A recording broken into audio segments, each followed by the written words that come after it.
بسم اللہ الرحمن الرحیم۔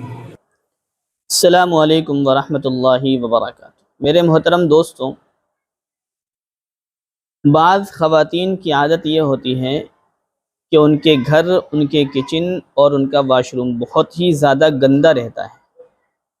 اتنا گندا ہوتا ہے کہ اندر جانے کی ہمت بھی نہیں ہوتی ہے، اور جب رشتے والے آتے ہیں، دیکھتے ہیں، لڑکی والے لڑکے کو دیکھتے ہیں اور لڑکے والے لڑکی کو دیکھتے ہیں، تو سب سے پہلے جب لڑکے والے پتہ چل جائے لڑکی والوں کو کہ ہاں آ رہے ہیں، تو سب سے پہلے وہ گھر صاف ہوتا ہے، پھر اس کے بعد کچن صاف ہوتا ہے، واش روم صاف ہوتا ہے، ساری چیزیں صاف ہوتی ہیں، اور بس میں یہ سمجھتا ہوں شاید پہلی اور آخری مرتبہ صاف ہو رہا ہے۔ تو اگر کسی لڑکی کے آپ کیریکٹر دیکھنا چاہتے ہیں، اس کا مزاج سمجھنا چاہتے ہیں، اس کی تربیت دیکھنا چاہتے ہیں، تو پھر آپ اس کے کچن کو دیکھیں۔ کچن سے اس کی صفائی ستھرائی کا اندازہ ہو جائے گا کہ ماں باپ نے کیا تربیت دی ہے، صفائی ستھرائی کا مزاج ہے کیا نہیں ہے۔ کیونکہ ایسا ہوتا ہے نا کہ صفائی تو ہر کوئی کر لیتا ہے، لیکن صفائی ہونے کے بعد صاف ستھرا رکھنا یہ بہت مشکل ہو جاتا ہے۔ مثال کے طور پہ صبح میں کچن صاف کیا، اور صاف کرنے کے بعد جب ناشتہ بنایا تو پھر وہی گندا۔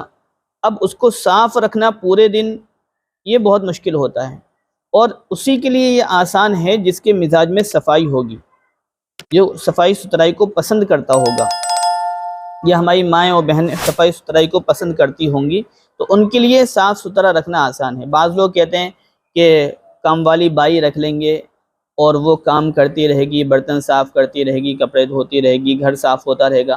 تو یاد رکھیں، اگر گھر والی کے مزاج میں، عورت کے مزاج میں صفائی نہیں ہے، تو آپ ایک نہیں بلکہ 100 اگر کام والی بائی رکھ لیں گے، پھر بھی آپ کا گھر صاف نہیں ہو سکتا، کیونکہ مزاج میں صفائی ہونا ضروری ہے۔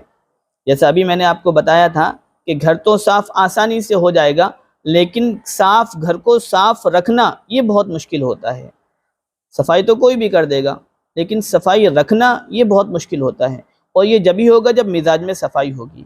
اس لیے اسلام کو صفائی پسند ہے، اور صفائی آدھا ایمان ہے۔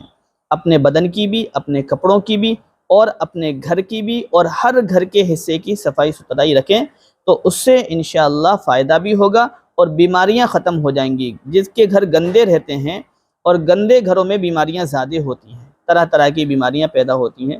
بیماری اور شفا دینے والا تو صرف اللہ ہے، لیکن حالات ایسے ہونا چاہیے کہ ہم اپنے گھر کو صاف ستھرا رکھیں تاکہ بیماریاں نہ آئیں، بلکہ اللہ کی رحمتیں آئیں۔ اور صفائی بھی اللہ کے نبی صلی اللہ علیہ وسلم کو پسند ہے، اس لیے میں اپنی ماں اور بہنوں سے صرف یہ درخواست کروں گا کہ اپنے بیڈ روم، اپنے واش روم، کچن اور گھر کے صحن اور کمرے وغیرہ سب کو صاف ستھرا رکھیں، اور صاف ستھرا رکھنے کے بعد اپنے مزاج میں بھی صفائی پیدا کریں۔ انشاءاللہ اللہ آپ کو کامیابی عطا فرمائے گا۔